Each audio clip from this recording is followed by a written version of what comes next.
Hi, this is Sungwan Kang, founder and CEO of iMedicine. Hi, this is Dave Kim from iMedicine, and you're listening to the NeuroNoodle Network podcast. Welcome to NeuroNoodle's Neurofeedback and Neuropsychology podcast, featuring our neuropsychologist, Dr. Laura Jansen, Dr. Skip Brin, Tech Whiz Santiago Brand, and neurofeedback legend Jay Gunkelman. Our goal is to provide information and promote options for better mental health. This is an all-star cast that are more than happy to share their knowledge with you. My name is Pete, and today we have a special guest, Dave Kim, director at iMedicine. But before we get to Dave, we'd like to thank our Patreon business supporters, Outrageous Baking, Tour Talk, Alternative Behavioral Therapy, Amazing Brains, Successful Practitioner, In Mind Out, Biomedical Instruments, and Neurotraining Strategies. Hey, we'd also like to give a shout out to our supporters, EEGME, Sadia M, Jonathan Rowan, January Terrell, and Loretta T. Outrageous Baking is a dedicated gluten-free bakery. Tour Talk wants more people to discover text-to-speech. Joshua M. at Alternative Behavioral Therapy, Neurofeedback Service in Vancouver, Washington. Amazing Brains has two neurofeedback locations in Vail Valley and Summit County, Colorado. And Successful Practitioner helps professionals navigate the challenges of running a neurofeedback practice. In Mind Out partners with Successful Practitioner to provide biofeedback, neurofeedback, and QEEG certificate programs that meet both APA and board certification requirements. They offer 100% online and hybrid options that allow hands-on experience with a variety of different equipment. They are the leaders of unbiased, science-driven education, also provide how-to manuals that guide you through clinical documentation, protocols, reports, and setting up your practice. Check out the 6th Annual Super Brain Summit this April 8th at Bradley University, featuring Dr. Bruce Wexler, a psychiatrist at Yale Medical School. He'll discuss neurotherapeutics, how can we regulate the brain with computers. Register now at bradley.edu/superbrainsummit. Biomedical Instruments carries a wide variety of biofeedback and neurofeedback equipment and supplies. They carry a full line of EEG, QEEG, EMG, temperature, GSR, and heart rate products from major manufacturers. Dr. Mary Tracy and Neurotraining Strategies, a higher standard of EEG, QEEG education, is currently offering a BCIA certified EEG neurofeedback course through stensacademy.com. Stay tuned for the launch of Mary's website and her QEEG board certified online course coming to a browser near you next month. Please give us 5 stars on Apple Podcasts. It really helps get the word out. If they can't hear us, we can't help them. If you'd like to spread the word of your business, please check us out on Patreon/NeuroNoodle. We have different advertising options for every budget. Dave, welcome to the show. Dave Kim, director at iMedicine. Thank you for coming on board today. Thank you so much for introducing me and appreciate so much for inviting me in this exciting podcast. It's my great honor to see you all and all listeners. Well, thank you, Dave. It's our honor. Jay has been talking, and Santiago has been talking about your fine-looking caps there. I can't believe they're not wearing them now. Well, we wanted the show to allow him to present everything. Santiago and I get goofy enough without having to have people suggest it, you know. So Jay, how did your relationship start with iMedicine? How long ago, and when did you meet Dave? How did this all begin? Because I know you've done a lot of work helping them out. Well, you've done a lot of work helping a lot of people out. Well, I was just being friends, you know. So it's been a little over a decade, I believe, just before their entire database project. We met at a neuroscience meeting and struck up a nice friendship. It's been good to see them at meetings over the years. I don't get out terribly much other than to meetings, so it's always good getting out and seeing friends. And they were foolish enough to listen to my suggestions. So, but as I always tell people, don't blame me for your success. They earned their success all by themselves. Oh, it looks like we've also got perhaps Sungwon Kang is here as well. We were just saying, well, I was just saying that we had met over a decade ago as your project started up, and that we've just been friends. And like I tell everybody that receives my my advice of any sort, don't blame me for your success. So you earn your success yourself. It's not mine. So, So nice to meet everybody.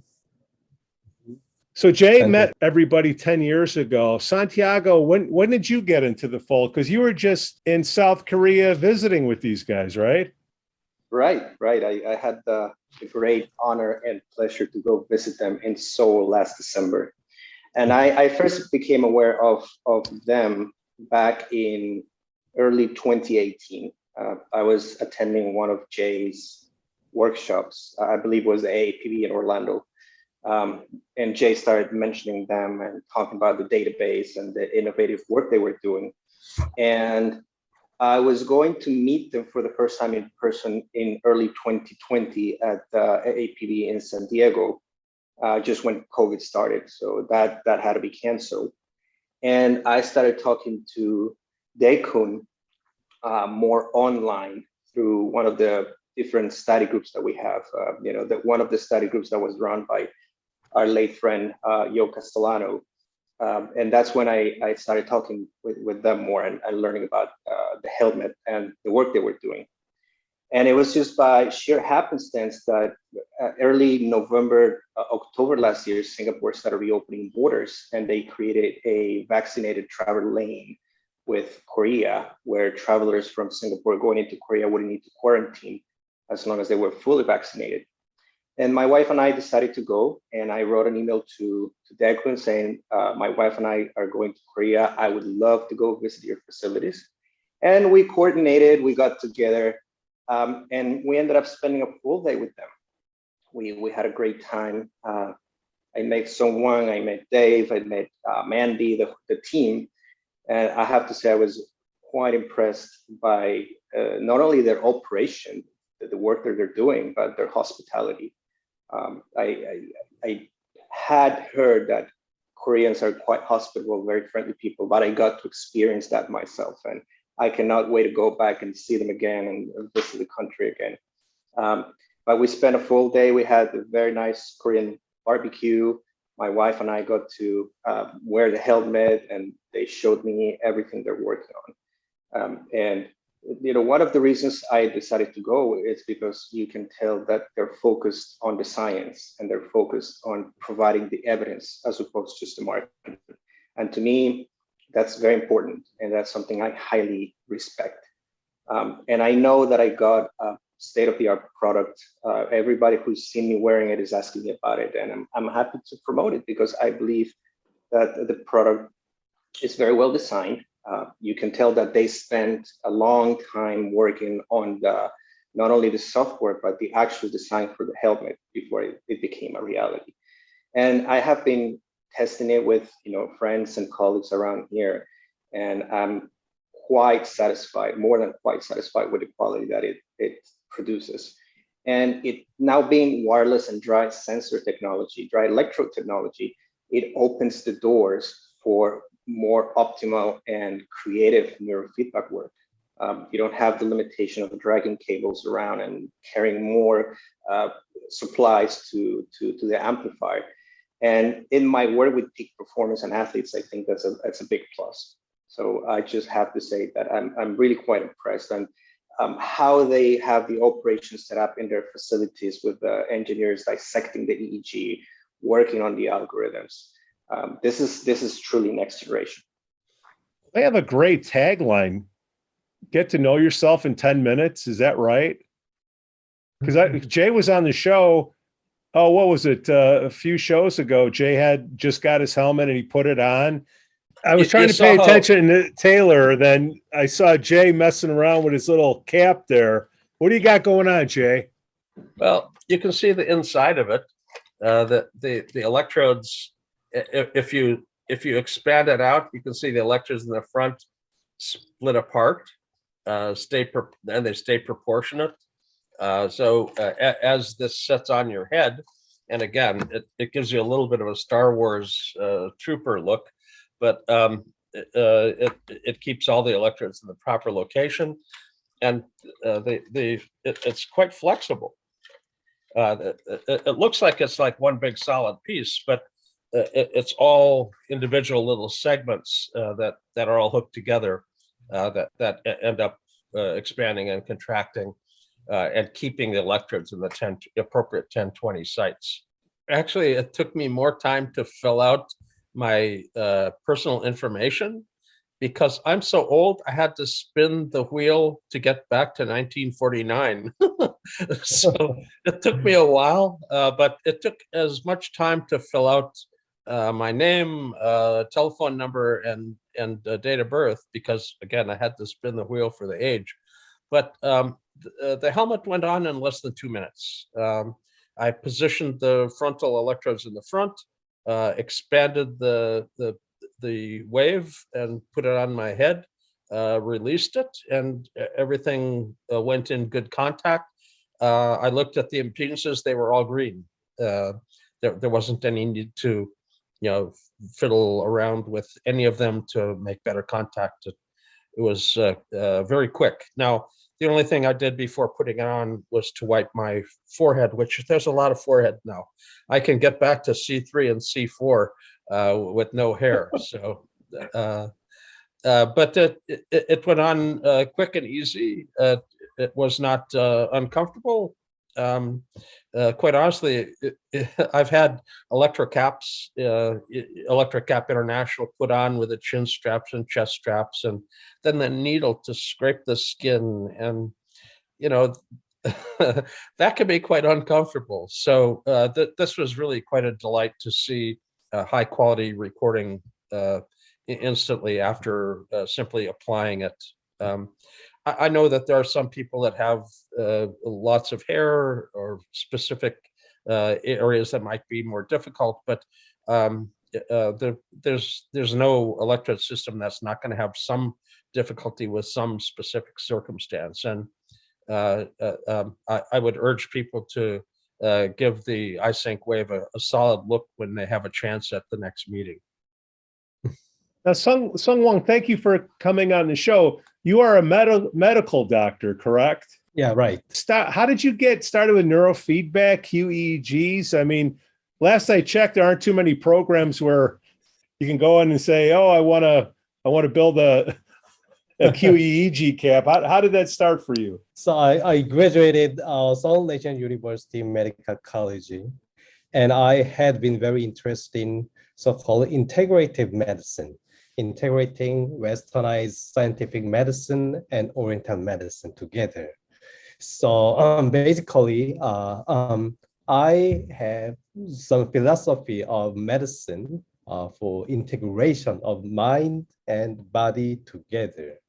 So I had tried to find how to integrate together this body and mind scientifically and quantitatively measured method.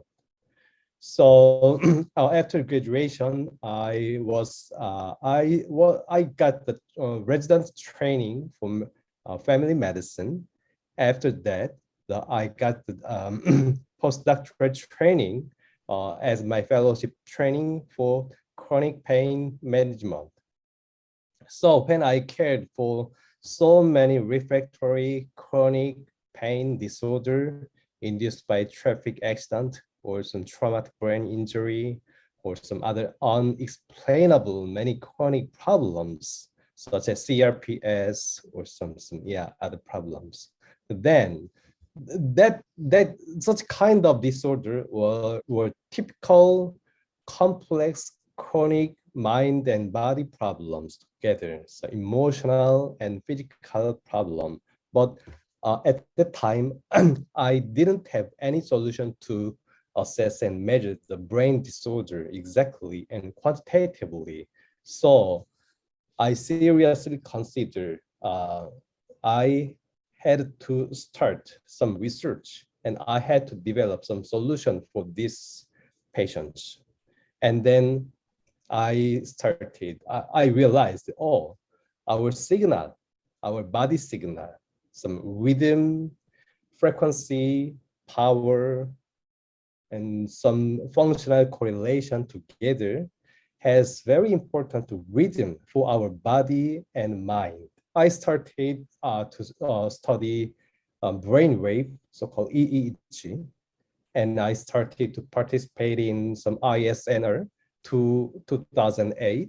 And at the first meeting, I met the Jay Gankuman and realized that, oh, this was what I exactly wanted to learn and want to study.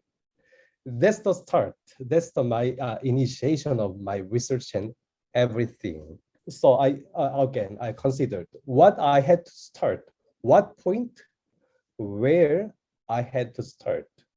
Okay, make database and make database to standardized age and sex differentiation. That's the big project. That's my start.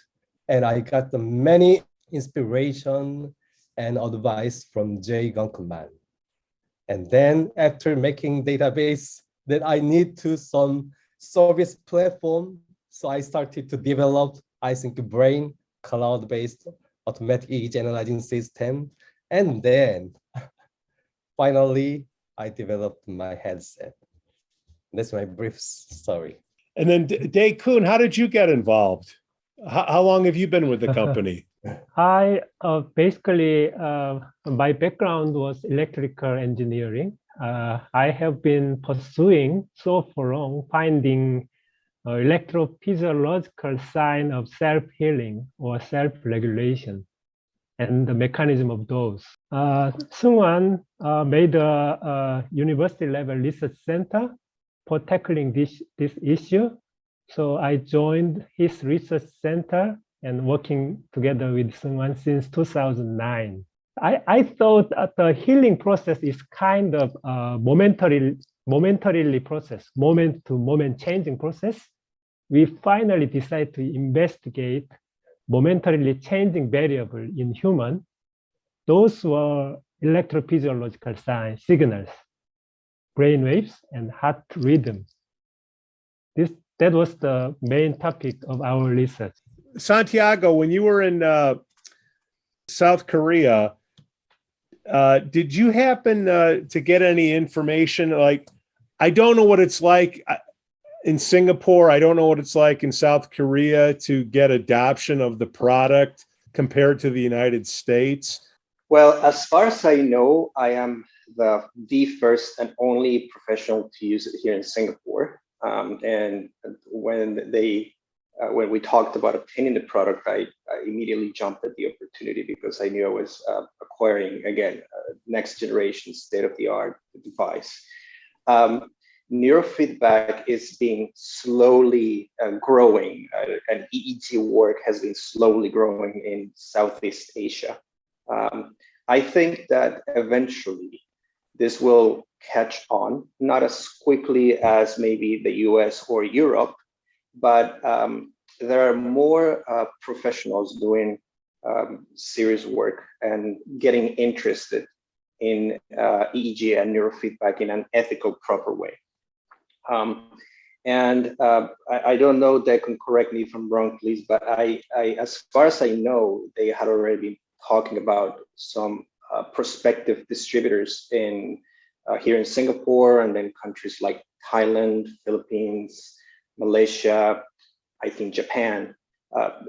So I think that that it will grow, not maybe at a fast pace, but it will. Now, as far as the acquisition process, the company made it tremendously easy for me. And I have to say thank you again for that, for the shipping process and the acquisition process and getting through customs here in Singapore. It was a very smooth transition. We agreed on the purchase. They got it ready. They sent it here, and it got here in no time. The shipping customs process was very smooth here. I don't know how it works in other, but in Singapore was quite smooth and effective without any issues. It didn't get stuck in customs. They did rescan it. I sent a JF picture because they had to open the box, see the product, and seal it again. And I guess it's something they had never seen before, so that got them curious. But as far as Singapore goes, it was very smooth. And I'm extremely pleased with the service that I've received. I'm also well known in the field because I can be quite pestering, and I have been seriously pestering TECCNOLOGIA with questions day in and day out. And he's always been there for me. WhatsApp, email, he's always there to answer my questions and patiently walks me through the process. And I've been playing with the helmet and working different ways in which I can do serious science with this. But I think that the technology will catch on. Asians are quite open-minded about these new possibilities. And I know there's a few people in the US who are already interested. I have spoken about 2 professionals in Europe who have already got it. And I know of a couple of colleagues in the US who already have it. I think I'm echoing your question, Pete, but maybe more specifically to our guests. What is the process of getting this product in North America, United States specifically? At this moment, we only have the FCC, electronic device registration in US. So you can get the device as an electrical device. And now our device is under the final FDA document review. It takes another 30 days if there is no issue, another issue. So after 1 month, we will get the FDA 510K class 2 medical device for this helmet. So after that moment, we can sell the device as a medical device for the clinical use. That's huge. And the process would be, assuming everything moves forward like you anticipate, the process would be to contact you through your website? Yes, you can. You can visit our brand page. You can easily find the customer service. You can get all the information about the product and the customer process. And Dae-Kun, you have 3 brands, I believe. Could you talk about the 3 different brands? Because you have the headset, you have the QEEG software, for lack of a better term, and then you have the heart product. Could you go through each one and tell us about them? Yes, in 2018, our company released first cloud-based EEG norm comparison service using post-sex classified database, adopting AI automatic denoising. And the name of the software is iThinkBrain-C. And at the same time, we released strong group statistics solution with normative library. Many researchers can use normative library. They don't need to correct the healthy population data. They can take advantage of normative library on the same platform. In 2020, we further developed machine learning-based MCI, mild cognitive impairment classifier, as an early screening tool for the Alzheimer's dementia after KFDA multi-center university level clinical study. And also we released the HRV analytics cloud solution, adopting HRV normative database. The name of the software is iThinkHeart. So all the cloud-based solution, iSyncBrain C for the normative comparison, iSyncBrain M for the early detection of Alzheimer's dementia, and iSyncHeart for the HRV comparison. All the cloud solution now registered as a KFDA software medical device. And finally, we developed innovative dry headset having the digital therapeutics function and also cleared as a Class 2 medical device here in Korea now.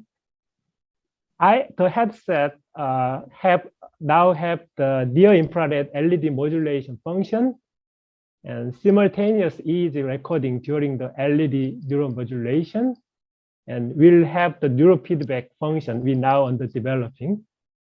The headset name, is iSyncWave.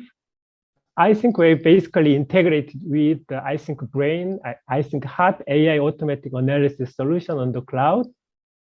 And we eventually developed a platform service combining the quick EEG recording device, AI-guided EEG analysis software, and QEEG-guided neurofeedback and neuromodulation function, and machine learning disease-specific biomarker for early screening and personalization of intervention. And finally, connecting the EEG expert and mainstream clinician who do not use the EEG as an objective measure, and people suffering from mental health issue. The platform, we can connect all the EEG experts and all the clinicians, many psychiatrists, many neurologists, many psychologists don't use the EEG. We can distribute the device, and our brain expert, our brain buddy in this community can help them to easily use for their their client personalized EEG-guided neurotherapy. And we can eventually we can make a platform service connecting all EEG experts and all clinicians in the world and people suffering from mental issues. Hey, let's take a break. This halftime break is brought to you by Successful Practitioner. They help professionals navigate the challenges of running a neurofeedback practice. Hey, In Mind Out partners with Successful Practitioner to provide biofeedback, neurofeedback, and QEEG certificate programs that meet both APA and board certification requirements. They offer 100% online and hybrid options that allow hands-on experience with a variety of different equipment. They're the leaders of unbiased, science-driven education, also provide how-to manuals that guide you through clinical documentation, protocols, reports, and setting up your practice. Check out Successful Practitioner and In Mind Out now. Jay, what do you think the future looks like? Do you think athletes, coaches, trainers will have this, counselors in the high schools? Because, I mean, this tri-sensor, I mean, having a neurofeedback business, getting that paste all over the place, not having to deal with that, training a tech to get the right placement. It sounds like, boom, you put it on. I mean, a lot of the issues that I've been having are gone. What does the future look like? We've previously talked about a baseline study before the introduction of the sport. So if you have an occurrence of a head injury or a change in cognitive function during the sport, you have a baseline to compare to. This allows for a very quick screening with a database normative comparison. Let's say 2 years from then, during high school, they hit their head. They have a normative comparison from 2 years before, but there's age comparison. The norms are adjusted for age, so you get a precise measurement and comparison, even though the person may have matured from early high school to late high school. There's a lot of maturation, last I remember. So, but I'm pretty old. Who knows? yeah, my recollection of high school is probably not as good as the current experience is. So I see this as a way to end up with a very quick screening of the entire team. Not, you don't have to be a lineman who's going to get their head slapped every single play to end up needing to have a scan. Anybody in the game of football or rugby or soccer, all of those need to be scanned. And if you play hockey, you should have your head scanned in the first place. So, I grew up where they play hockey. I'm just kidding. And I'm not a tech, Jay, but the kids with ADHD, the fidgeting, this is going to be a lot easier than having to find that right spot on the kid's head when they're bouncing around in the chair. Am I right? Actually, I find that kids tend to be kind of fascinated by the technology, and if they think they're going to be able to see their brain activity, they'll stick around and hold still a bit for the experience. And there are some kids that are just plain difficult, but they're going to be difficult no matter what you've got. So, sports folks are usually going to cooperate. They want to play sports, so they're going to sit still for 20 minutes of a standard medical screening. 10 minutes eyes open, 10 minutes eyes closed is the standard. They look for epileptiform discharges, which could be problematic. If you don't know that they're there already and you see them after a head injury, you think the head injury caused them. So you have to be able to scan for a sufficient period of time. But the incidence of ADD in sports is just like the rest of the school population, perhaps even a little higher, because it's been my observation that people that have difficulty in academics quite often excel in sports, and that's where they get their reinforcement for their activity in school. So they're going to be engaged in the sport. But ADD, a third of the ADD population, 25-30%, have unexpected epileptiform discharges, and you should know that they're there. For autism, it's much higher. You don't really have a very high incidence of severe autism in sports, but Asperger's autism in sports happens. And 60% of the autism population have unexpected epileptiform discharges. So being able to see the non-epileptic incidence of epileptiform content ends up giving you a whole different idea of how to intervene with neurofeedback or medication, or both. So I think it's going to be adopted in sports. I do believe that the adoption at this point of this technology is going to be more accelerated than the historic development of neurofeedback in the United States. In the US, we started in the 60s and we ended in the 70s, and we were reborn in the 80s. So there, 3 decades after we got started, we actually got our feet on the ground clinically. So, of the last 50 years of my involvement in the field, hopefully it won't take anywhere near that long for this all to penetrate the market. I envision this to be much faster than the history in the US.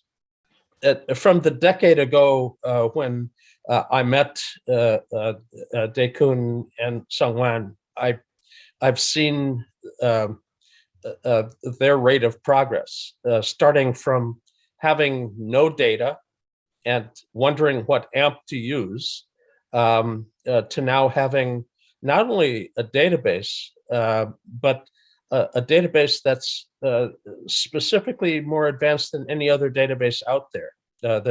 The sex-specific norms are very important, and historically people said, "Oh, they're kind of the same, so we combined them."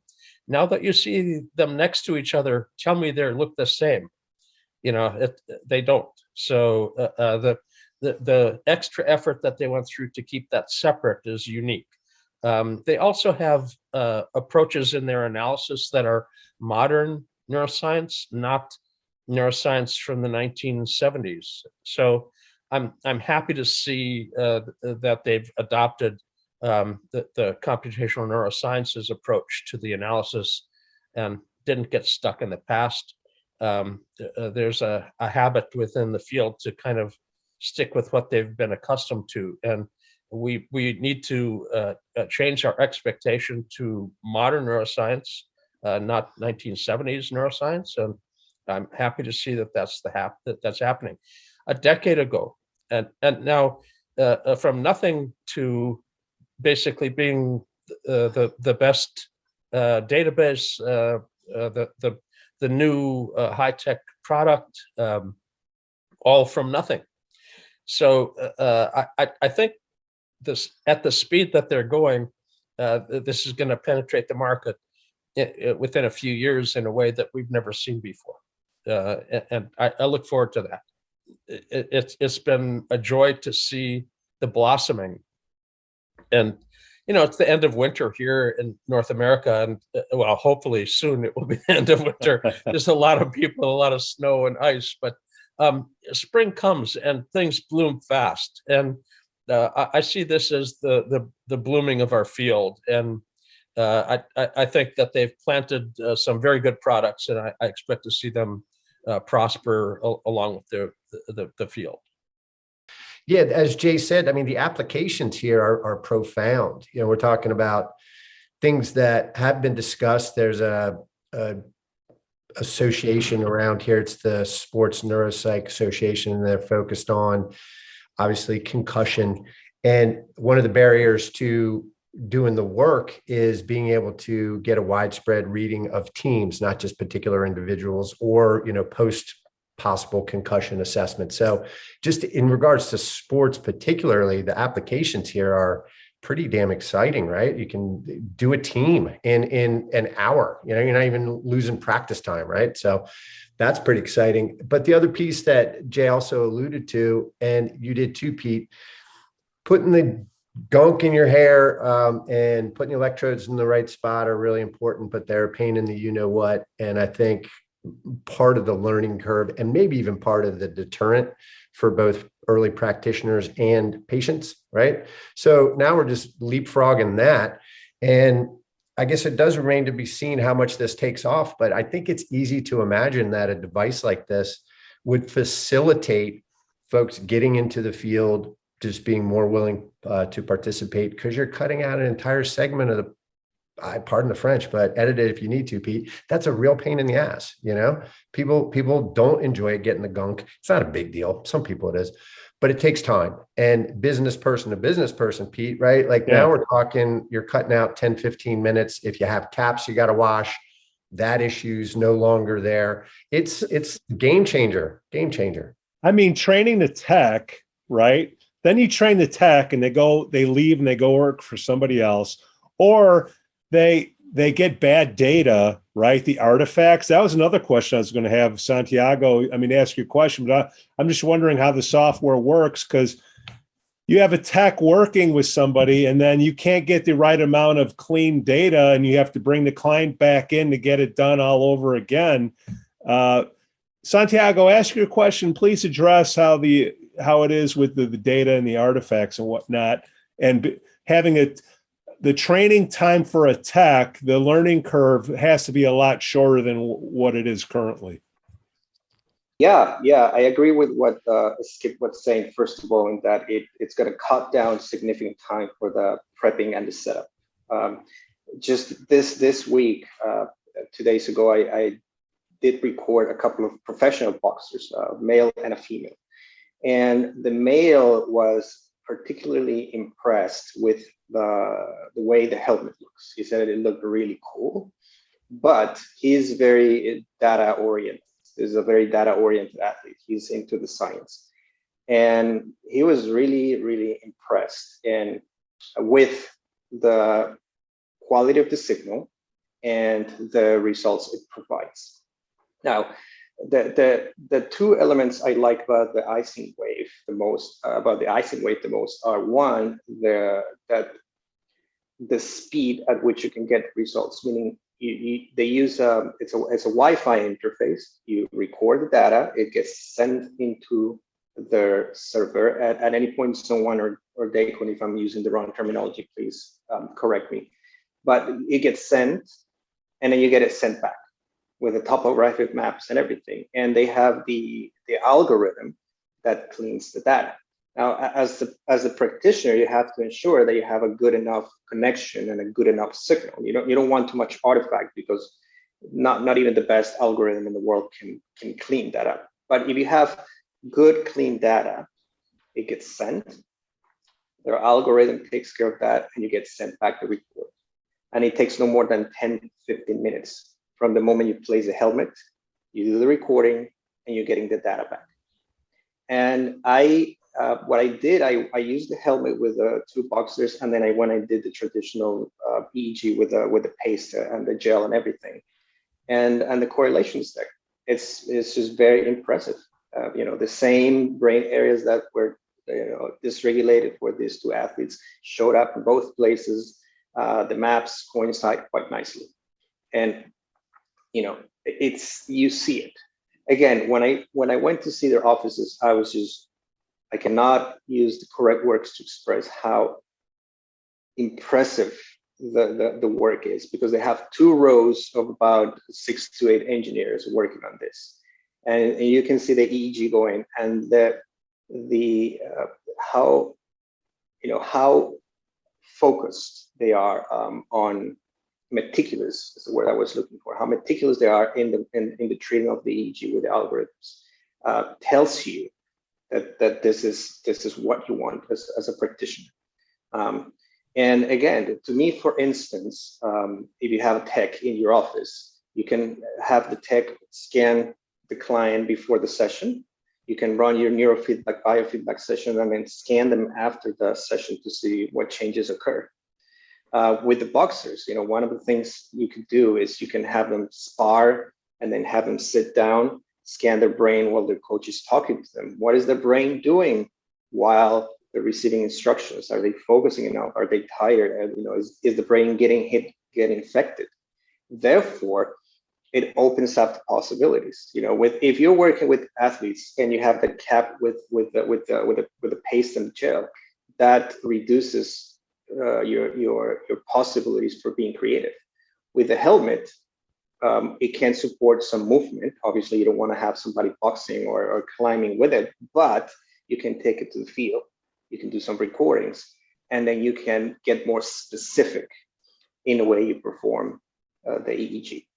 Now, the way I envision it for my practice is to have the tech, my assistant, scan the client before, run the session, scan them after, and now you don't have to wait for longer accrued sessions to show some changes. You can tell them, look, this is when you came in, we did 40 plus minutes of neurofeedback. This is what it looks like now. I think we're on the right path, and we need to course correct here. We need to adjust here, but we're getting moment to moment, as Declan was saying, moment to moment data in real time, and it's evidence-based.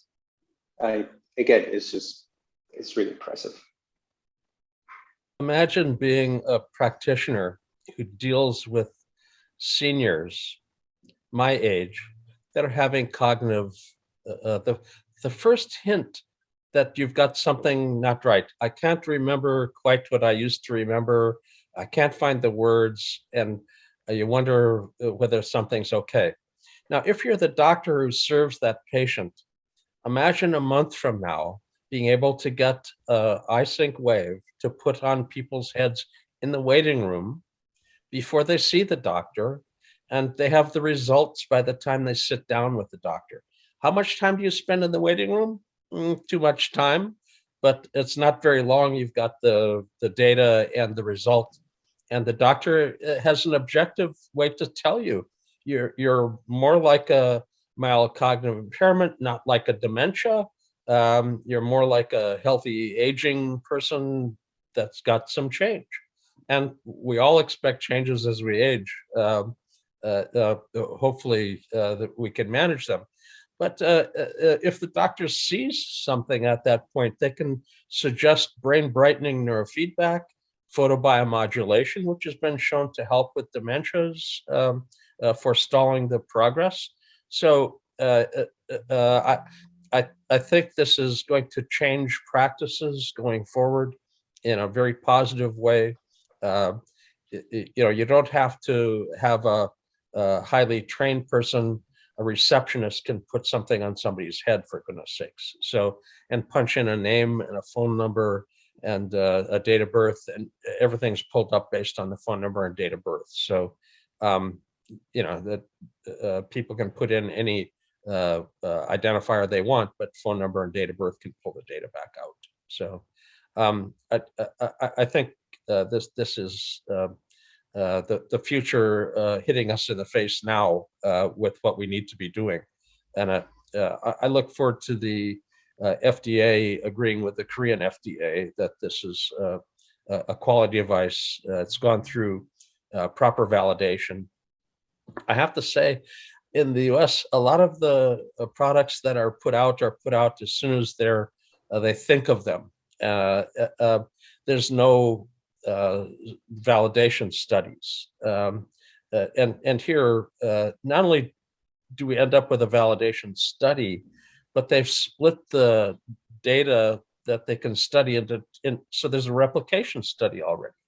That they're doing the science properly before they put something on the market. So I'm very impressed with the entire operation. If you're looking at it as a business, it's gone from nothing to being world-class, unique in a decade. They're, I believe, going to go for an IPO sometime late this year. And friends and family. Well,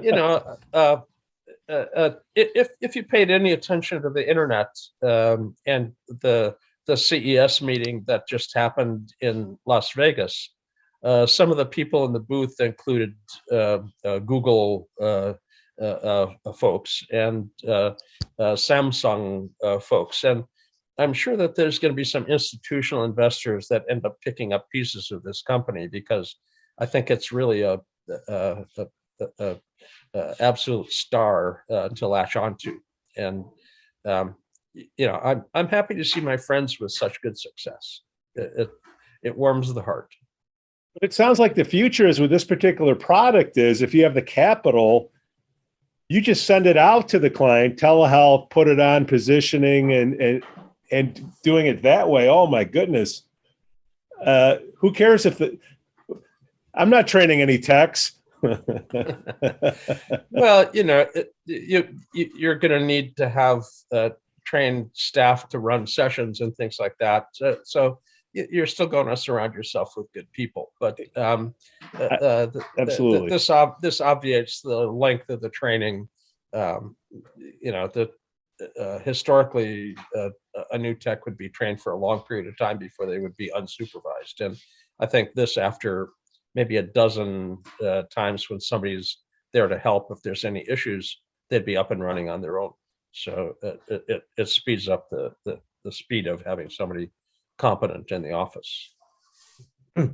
So I'm so happy to hear that Jay and Santiago endorsed a lot about our work and product. So honored. So thank you very much. And I in the near future soon, we hope to clear every formal process to expand our services to US population, and then eager to see so many laypersons suffering from some mental illness, such as addiction, some alcohol, drug problem, traumatic brain injury, and cognitive problem, depression. So our solution can be used for just ordinary, daily based ordinary mental care solution, like some mobile phone, some wearable device. I'm eager to see this future will come soon. And I'm trying my best to develop and upgrade our solution and device and algorithm with Dagon, Jay, and Santiago.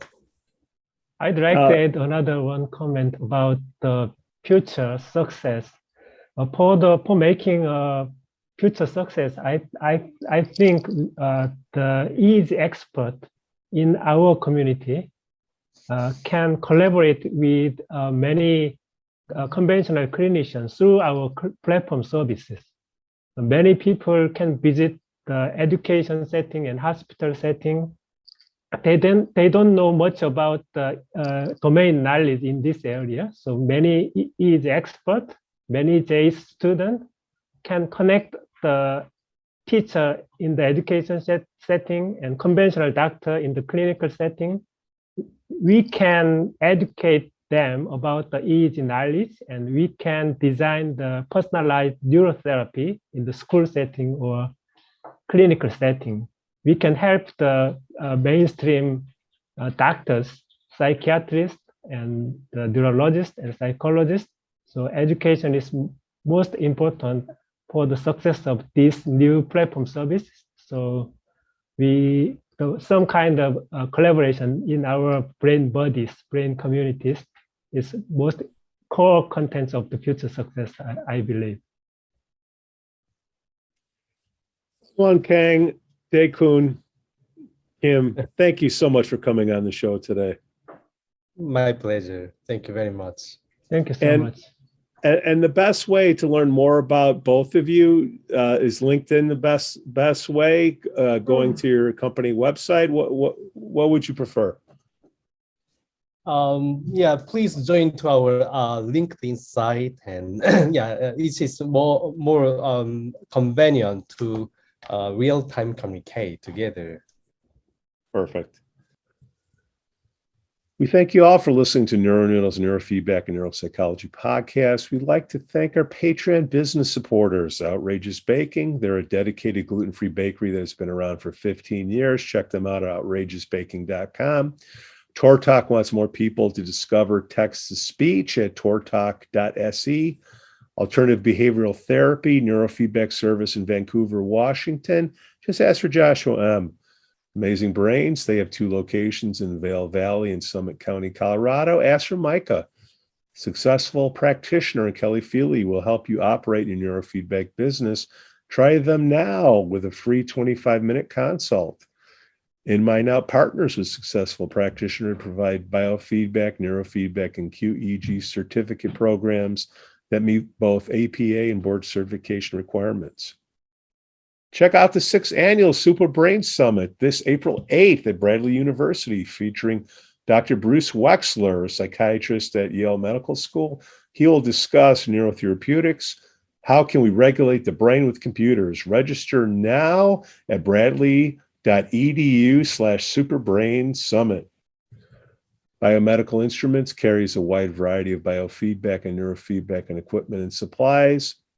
They carry a full line of EEG, QEEG, EMG, temperature, GSR, and heart rate products from major manufacturers. Dr. Mary Tracy and Neurotraining Strategies. They have a higher standard of EEG, QEEG education. They're currently offering a BCIA certified EEG neurofeedback course through stensacademy.com. Stay tuned for the launch of Mary's website or QEEG board certified online course coming to a browser near you next month. We'd also like to say thank you to our supporters, EEG and Me, Sadia M, Jonathan Rowan, January Terrell, and Loretta T. Hey, do you have an idea for a topic or guest? Please email me, pete@neuronoodle.com, or leave us a voicemail in the link in the podcast notes. Please give us 5 stars on Apple Podcasts and subscribe to our YouTube channel. And hey, if you really, really like us, you can always buy us a coffee on Patreon/NeuroNoodle. We love our Patreon peeps. Okay, guys. Thank you so much. Good morning. Great. Thank you very much. Cue the music.